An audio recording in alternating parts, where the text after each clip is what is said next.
Bem-vindo ao podcast da Igreja Reino. Esperamos que você aproveite esta mensagem.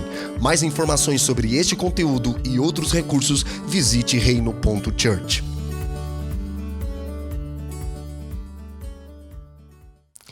Fala, família! Sejam todos muito bem-vindos aqui para mais um podcast da Reino Church. E aqui quem vos fala é Robert Marques. E estou aqui novamente junto com o meu amigo querido Sandro Matos. Seja bem-vindo, Sandrão, mais uma vez. Obrigado, Robert. Fala, galera. É uma honra estar aqui com vocês, podendo compartilhar as verdades da palavra de Deus.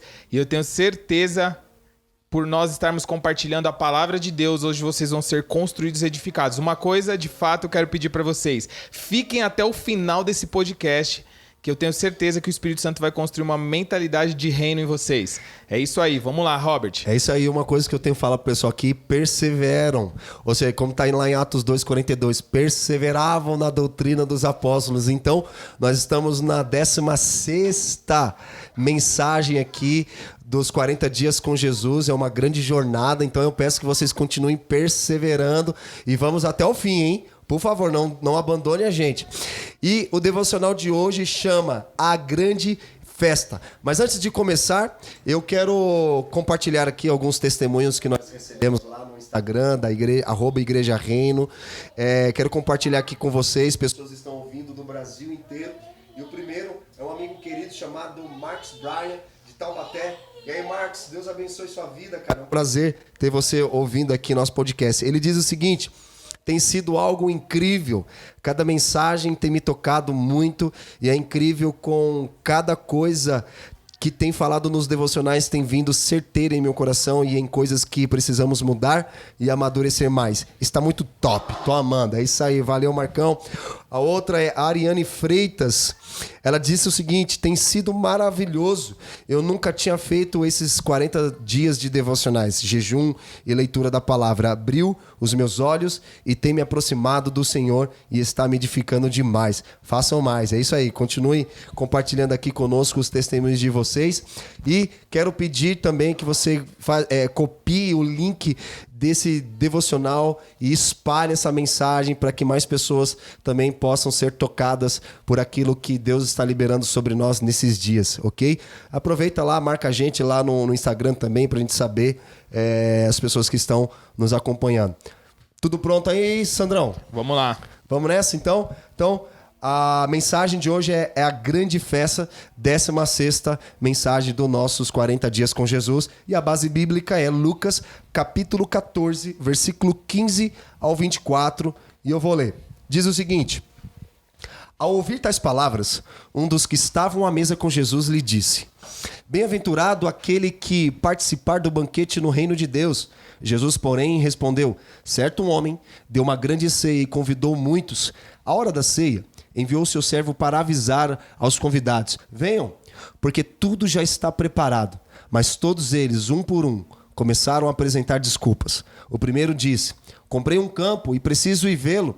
Peço que me desculpe. Outro disse: comprei 5 juntas de bois e vou experimentá-las. Peço que me desculpe. E o outro disse: casei-me e por isso não posso ir.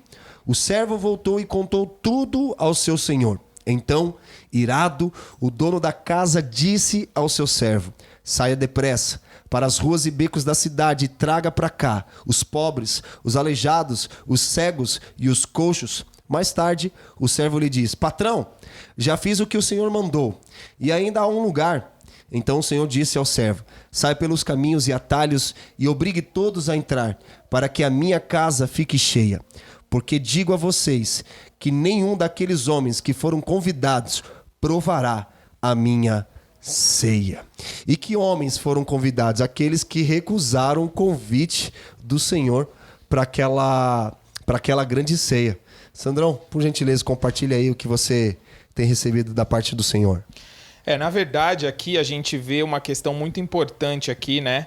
Essa parábola do grande banquete. E o versículo começa uma coisa interessante. Jesus, ele está fazendo uma menção aqui para que nós possamos iniciar isso entendendo o propósito de Jesus. Ele diz assim, ó: feliz é aquele que comer no banquete do reino de Deus. Cara, entenda uma coisa, Jesus quer que você coma no banquete no reino de Deus, todos os dias. E uma das coisas que eu estava pensando sobre essa parábola, Robert, que é muito interessante, tem várias situações aqui que a gente vai comentar. Mas uma das coisas que a gente precisa entender é que Jesus, ele traz a verdade do céu para nós. Então, olha só, eu estava pensando sobre isso. Quando Deus vai lá em Gênesis, quando Deus criou os céus e a terra, a Bíblia fala assim, que Deus criou os céus e a terra, mas vai dizer assim, Gênesis 1, 2 e 3, 1 e 2, mais especificamente. Diz assim, ó, no princípio criou Deus os céus e a terra. A terra era sem forma e vazia, e havia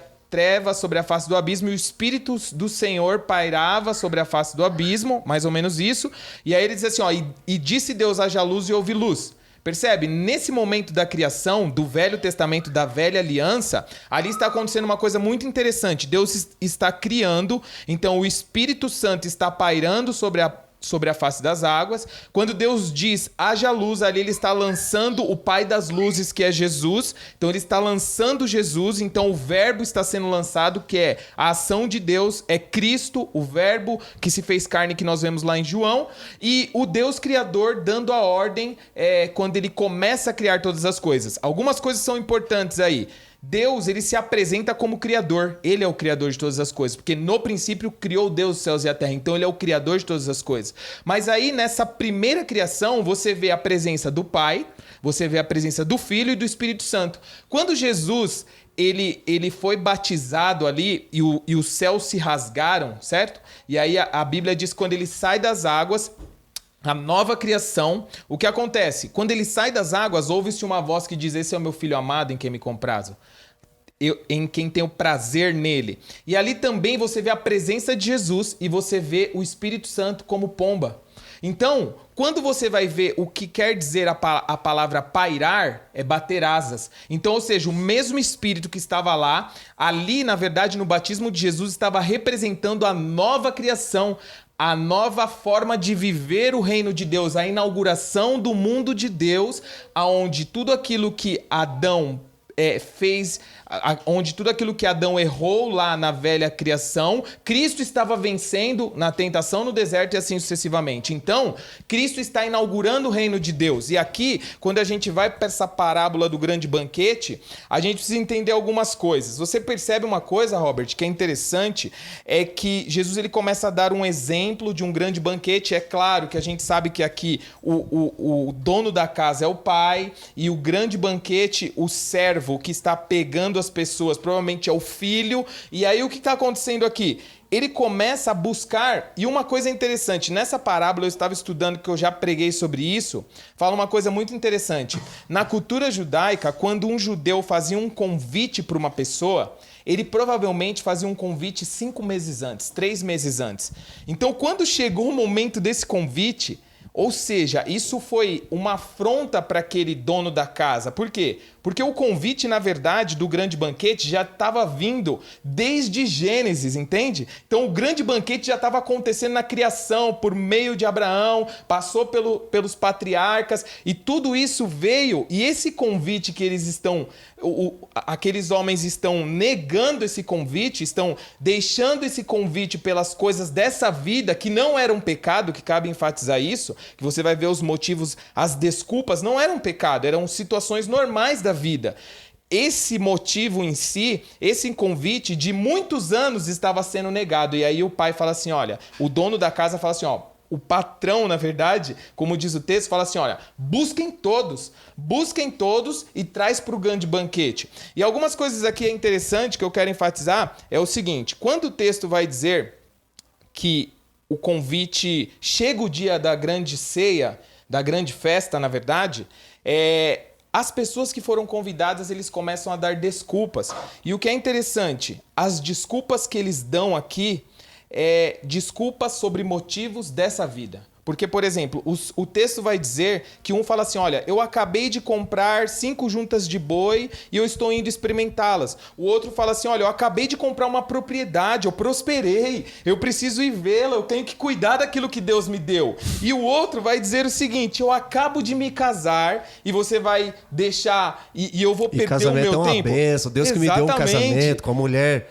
maravilhosa, com um homem maravilhoso. Exatamente, você percebe que os motivos são motivos da vida, mas são motivos que logo no final do texto a gente vai ver, e depois quando ele muda, ele termina essa parábola e vai falar do preço do discipulado, então a Bíblia vai se conectando. Então aqui existe uma questão.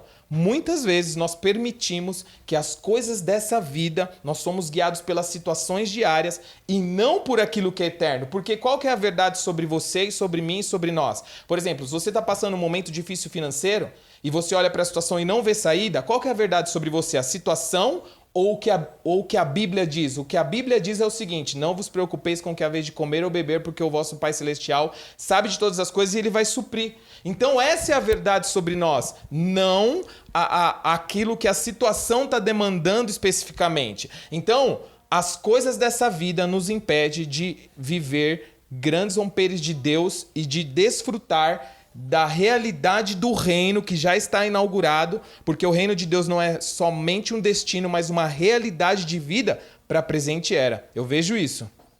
Muito bom, muito bom. E meditando sobre essa parábola, eu cheguei a um entendimento que me fez voltar lá um tempo atrás, num tempo quando não existia e-mail, não existia esses meios eletrônicos para enviar uma mensagem ou até mesmo um convite. Hoje em dia, né, as pessoas mandam um convite pela internet, né, digital. Mas eu lembro uma vez que quando eu trabalhava como office boy, pois é, meus povos, eu já trabalhei de office boy nas ruas de São Paulo. E era o seguinte, era comum, como eu trabalhava numa empresa de shows, de eventos, de banda, essas coisas, era comum os patrocinadores receberem convites, né, para esse evento, para esse show. E o que a gente fazia? A gente ia até a casa de um dos donos da empresa, né?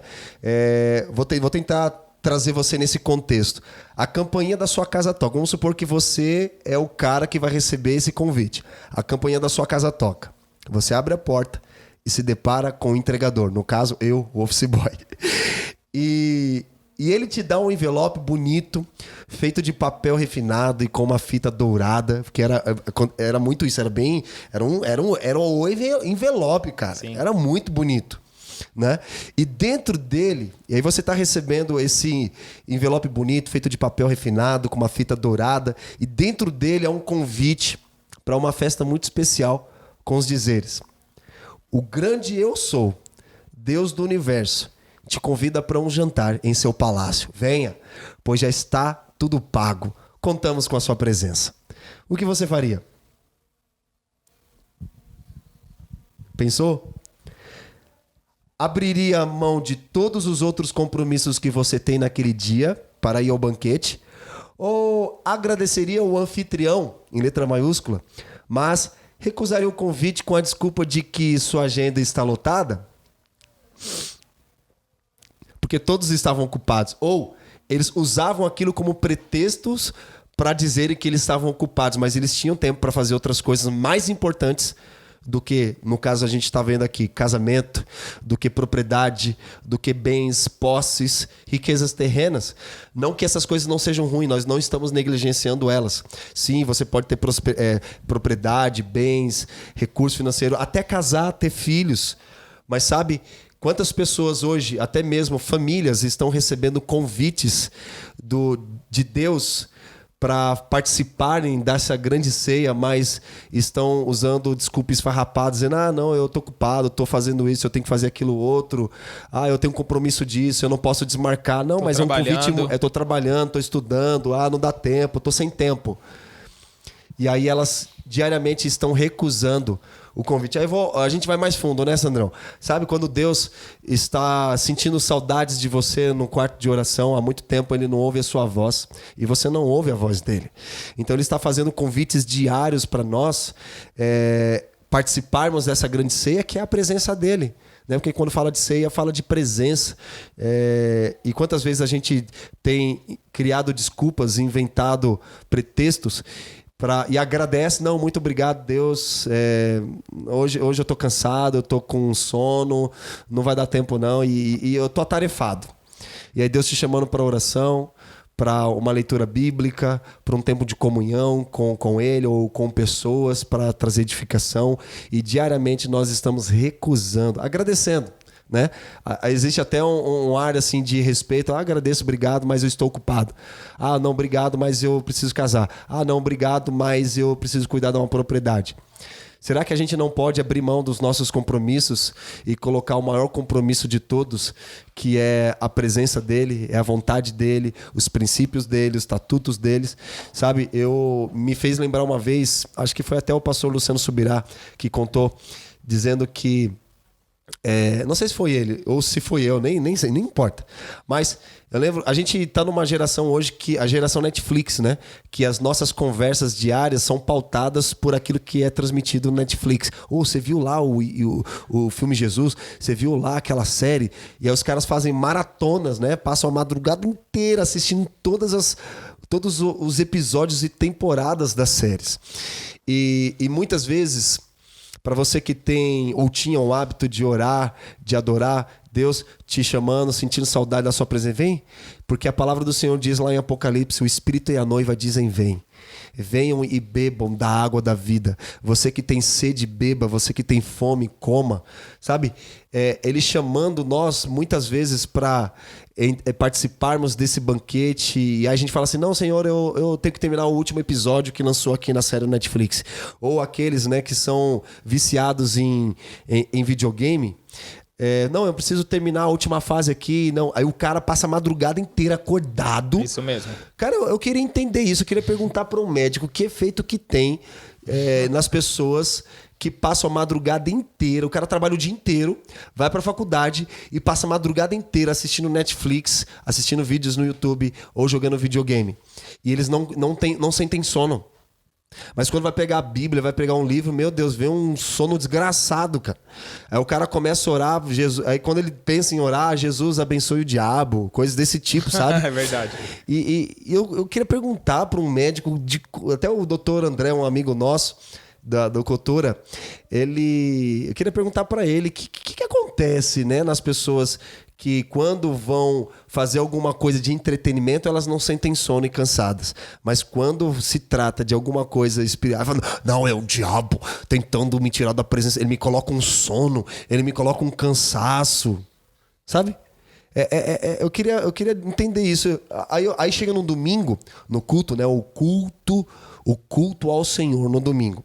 O cara acorda meio-dia, almoça na casa da mãe, aquele almoço de família, né? Comida pesada, come pra caramba, tira uma sonequinha, aí vai jogar futebol com os amigos.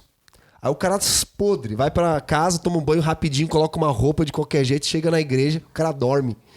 No culto falou assim, nossa, cara, não entendi nada dessa palavra. É lógico, cabeção. Eu não tô dizendo que essas coisas não são boas. Eu jogo bola, eu assisto Netflix, eu jogo videogame com minhas crianças. Mas eu acredito que há limite para todas as coisas, né, cara? Porque você estará negligenciando a prioridade. Então, o nosso próprio celular vai estar denunciando para nós que não é falta de tempo, mas sim falta de prioridade nas coisas que realmente são importantes. Então, eu entendo que Deus, ele nos envia convites para sua festa todos os dias, porque são celebrações. O culto de celebração não é de domingo, cara. O culto de celebração é todo dia, né? Não sei que a gente fica inventando coisas na igreja, cara, que esse negócio, culto da vitória, culto da bênção, culto do descarrego. Aí o cara vai no culto da vitória, mas tá endemoniado, fala assim, não, você não pode vir no culto da vitória, você tem que vir num culto, né, de libertação. Aí culto disso, culto daquilo outro. Sabe?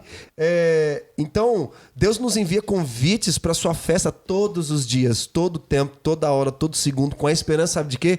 De receber um sim. Um sim como nossa resposta. E a gente que está no meio dos bastidores da igreja, vê esse negócio de ministério itinerante, de bandas, de pregadores, aí o cara faz uma agenda, aí o cara já não tem tempo nem mais para orar. O cara tá pregando, o cara tá cantando, lindo, recebendo lá a oferta dele, colocando no bolso, e etc. O cara tá bombando nas redes sociais. Mas o cara não ora mais. O cara não busca mais a face de Deus. Ele não tem tempo de adoração. Nem lê mais a Bíblia. Então, isso é extremamente perigoso, cara.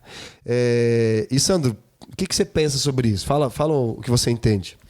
Na verdade, isso é uma realidade, né? Você percebe, você até falou do celular alguns dias atrás, quando o iPhone começou a mandar uma informação de um relatório do quanto de tempo o usuário fica nas redes sociais, no WhatsApp e na Bíblia, para quem lê a Bíblia no celular.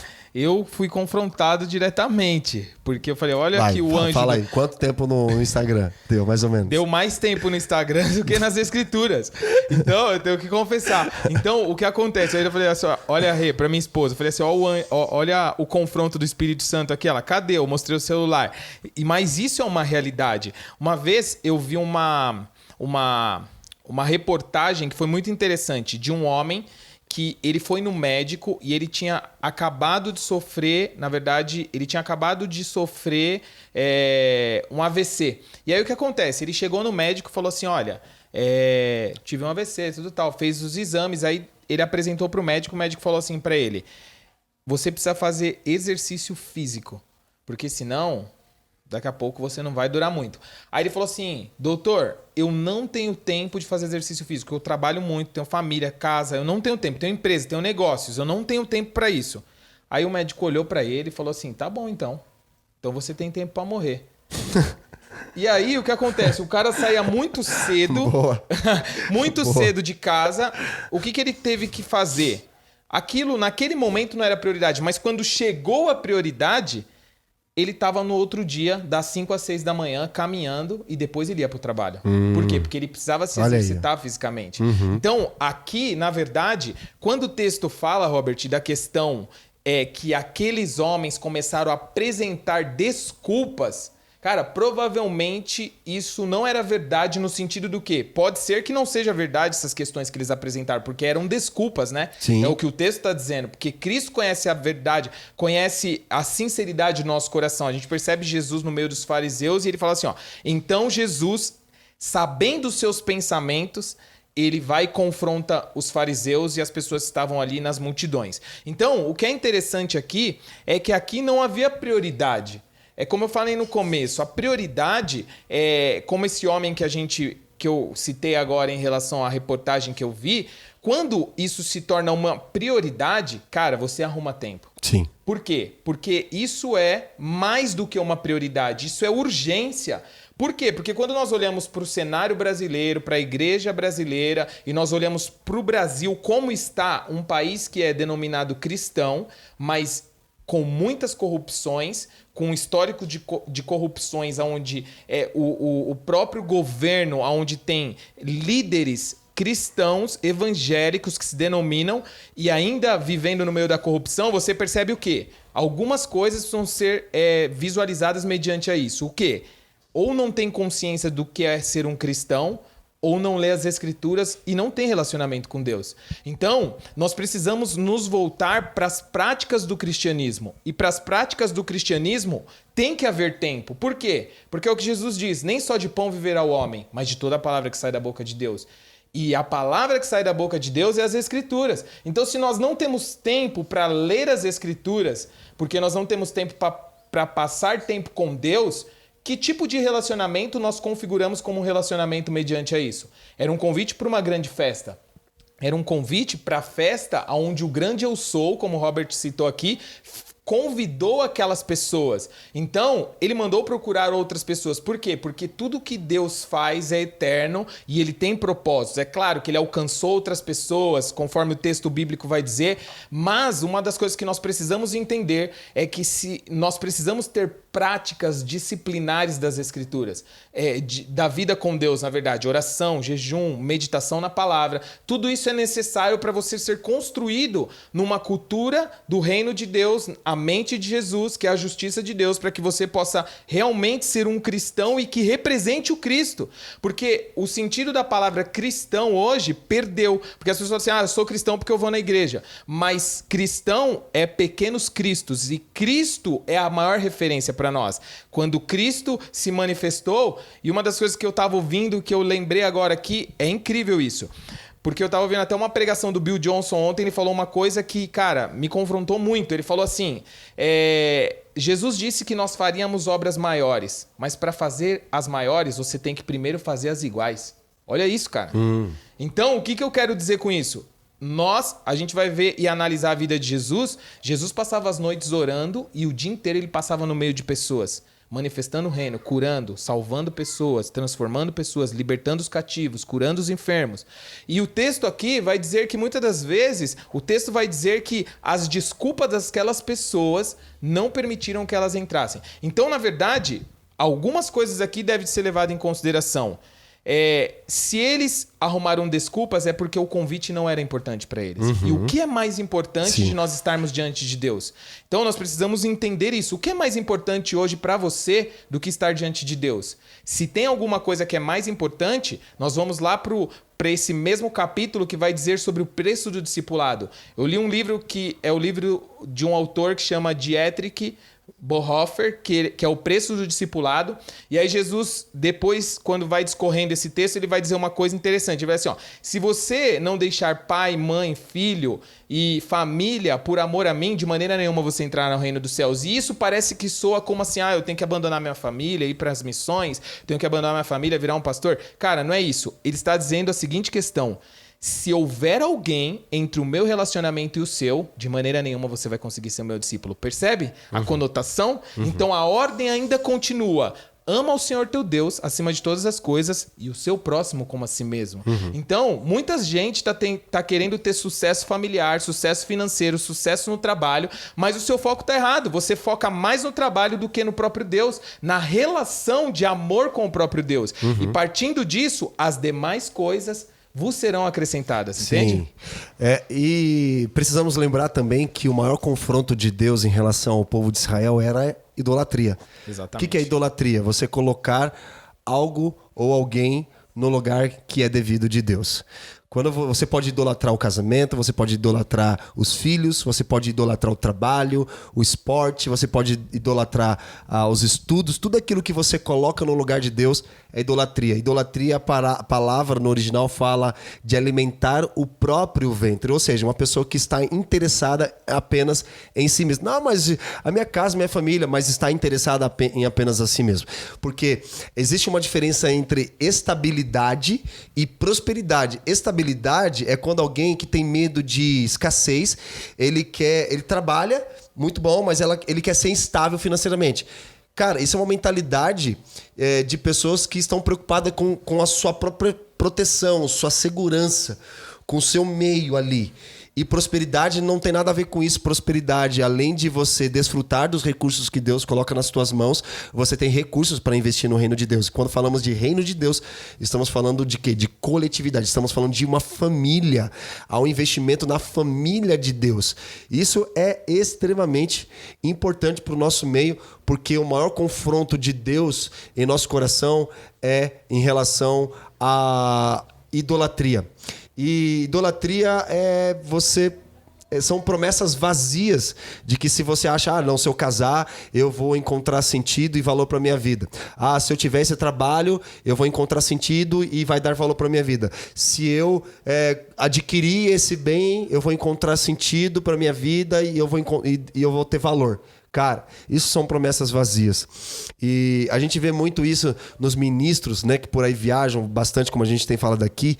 Não tem mais tempo, cara. A gente precisa abrir mão de alguns compromissos que, não, é porque sustenta a minha casa. Mas às vezes não é para você estar em determinado local, né? Talvez é para você se dedicar e fundamentar localmente aquilo que Deus tem para você, porque são fundamentos, igual uma família. Fundamento é o fundamento. A família é o fundamento. Por exemplo, se você viajar para um lugar, se você sabe que quando você for, você sabe para onde você pode voltar, né? A sua casa. E chegando nos momentos finais aqui, Sandro, eu queria que você desse as últimas considerações e o que você quer dizer para o povo aí nesse final aqui dessa mensagem. Uma das coisas que nós precisamos também colocar em prática como a conclusão disso é que a fé é a chave para nós acessarmos os tesouros de Deus. E esse texto é um alerta, na verdade. Jesus está fazendo um alerta, e também quando nós vamos lá para a parábola do semeador, ele fala daquela semente que foi semeada num solo, que as coisas dessa vida matou a semente. Então, se você não está frutificando na sua vida cristã, no cristianismo, na vida crucificada, na vida cristã em si, você precisa voltar para as práticas disciplinares e reorganizar o foco. Todos nós, no momento da nossa vida cristã em si, nós podemos perder o foco em algum momento. Abatidos, mas não destruídos. Mesmo se você cair, você vai se levantar, porque Cristo te levanta. Então, se você perdeu o foco mediante algumas situações externas que você está vivendo e não está legal, eu quero te dizer uma coisa. O destino e a vitória para a sua vida não está em resolver as situações externas nesse momento, mas está em resolver, em você focar naquilo que é eterno e não naquilo que é transitório. Eu vi até uma frase interessante que fala assim: o dinheiro não resolve a pobreza. O que resolve a pobreza é a mudança de mentalidade. Isso. Porque quantos homens a gente já viu que ganhou na Mega Sena e que depois eles perderam todo o dinheiro, milhões, perderam todo o dinheiro e voltaram para uma situação pior. Então o dinheiro não resolve o seu problema hoje. O que resolve o seu problema é você mudar a sua maneira de pensar. É você ir para Romanos 12:2. Não vos conformeis com este século, mas renovai a vossa mente pela transformação da palavra de Deus. Ou seja, é você focar nas Escrituras. Você precisa focar nas Escrituras. É a mesma coisa que Deus, na verdade, o direcionamento de Deus para Josué quando ele foi assumir a posição de Moisés. E aí ele chama ele e fala assim: olha, fale as palavras deste livro. Medita nele de dia e de noite e só assim você vai prosperar. Então é isso, pessoal. Foco naquilo que é eterno e não naquilo que é transitório. É isso aí, Robert. Bom, então o desafio para você agora, para nós todos aqui, não dê desculpas aos convites especiais de Deus. Ele é o dono da festa e você e eu somos os convidados. Pessoal, muito obrigado pela atenção de vocês. Espero que vocês estejam gostando aqui das mensagens. Que Deus abençoe e nos vemos no próximo podcast. Sandrão, dá um tchau pra galera aí. Pessoal, foi uma honra estar com vocês. Que vocês sejam edificados e construídos. Deus abençoe, avancem e sejam cheios do Espírito Santo e façam revolução em nome de Jesus. Amém. É isso aí, pessoal. Deus abençoe. Até a próxima. Você acabou de ouvir uma mensagem da Reino. Visite nosso site reino.church/podcast.